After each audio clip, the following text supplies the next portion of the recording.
बिस्मिल्लाहिर्रहमानिर्रहीम। अस्सलाम वालेकुम। A1 टीवी के साथ मैं हूँ राशिदा मुनीर। नजर डालते हैं हेडलाइंस पर। इलेक्शन कमीशन को धमकियां देने का केस, फवाद चौधरी का 2 रोजा जिस्मानी रिमांड मुकम्मल। इस्लामाबाद की मकामी अदालत में पेश कर दिया गया। प्रोसिक्यूटर की मजीद जिस्मानी रिमांड के इस्तदा। प्रोसिक्यूटर ने अदालत को बताया कि फवाद चौधरी बदअमनी फैलाने की कोशिश कर रहे हैं।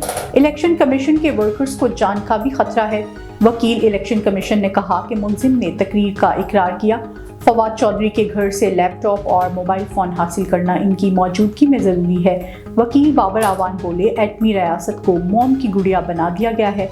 मालूम नहीं लफ्ज़ मुंशी से प्रोसिक्यूशन को इतनी चिढ़ क्यों है। तहरीके इंसाफ के रहनुमा फरूख हबीब के खिलाफ फवाद चौधरी को छुड़ाने की कोशिश पर डकैती का मुकदमा दर्ज। पुलिस की मुद्दत में मुकदमा शेखुपुरा के थाना फिरोजवाला में दर्ज किया गया। FIR में लिखा गया है, काला शाह काकू के करीब फरूख हबीब ने डकैती करने की कोशिश की है। मुलजिमों ने फवाद चौधरी को भी छुड़ाने की कोशिश की। मुलजिमों ने कांस्टेबल अदनान का वायरलेस सेट भी छीन लिया। मुकदमे में पुलिस एहलकारों की वर्दी उतारने का भी इल्जाम शामिल है। पंजाब की 8 रुकनी निगरान काबीना ने हल्फ उठा लिया। गवर्नर पंजाब वलीउर रहमान ने निगरान काबीना के अरकान से हल्फ लिया। पंजाब के निगरान वजीर आला सैयद मोहसिन नकवी कहते हैं कि पंजाब का निगरान सेटअप मुकम्मल हो गया। पंजाब का निगरान सेटअप गैर सियासी और गैर जानिबदार है। शफाफ, मुनसिफाना और आज़ादाना इंतखाबात की जिम्मेदारी बतरीक एहसन निभाएंगे। इंतखाबात का पुरअमन माहौल में इनकाद यकीनी बनाएंगे। मुस्लिम लीग नून की chief organizer Maryam Nawaz London से वतन वापसी के लिए रवाना। मरियम नवाज निजी एयरलाइन की परवाज से दुबई से रवाना हुई।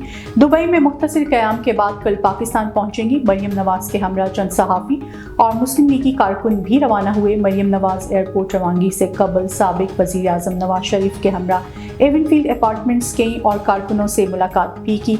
मरियम नवाज कहती हैं, नई जिम्मेदारियां मिलने से सियासत में मजीद मुतहरिक हो जाऊंगी। वज़ीर आज़म शहबाज शरीफ, आसिफ अली जरदारी और फजलुर रहमान की मुलाकात। सियासी और मौशी सूरत हाल और पंजाब और KP के इलेक्शन पर तबादला ख्याल हुआ। ख्वाजा आसिफ, अयाज सादिक, साद रफीक भी मुलाकात में शरीक हुए। पाकिस्तान में ज़र मुबादला के ज़खायर में मजीद कमी। स्टेट बैंक के ज़खायर $92 करोड़ से कम होकर 3.67 अरब रह गए। एक हफ्ते में मुल्क के मजमूई ज़र मुबादला ज़खायर $99 करोड़ कम हो गए। इमरान खान को जेल भेजने और नाअहल करने की मनसूबाबंदी की जा रही है। शेख रशीद का ट्वीट, कहते हैं नाअहल हुकूमत हवास बाख्ता हो चुकी। इमरान खान की मौजूदगी में 13 पार्टियां इलेक्शन लड़ने के लिए तैयार नहीं। तय कर लिया गया है कि सूबे के इलेक्शन मरकज के साथ होंगे। माइनस इमरान करवाने की कोशिश की जाएगी। A1 टीवी से फिल वक्त इतना ही। मजीद बाखबर रहने के लिए देखते रहिए A1 टीवी। A1 टीवी, सब पे नजर, अंदर की खबर।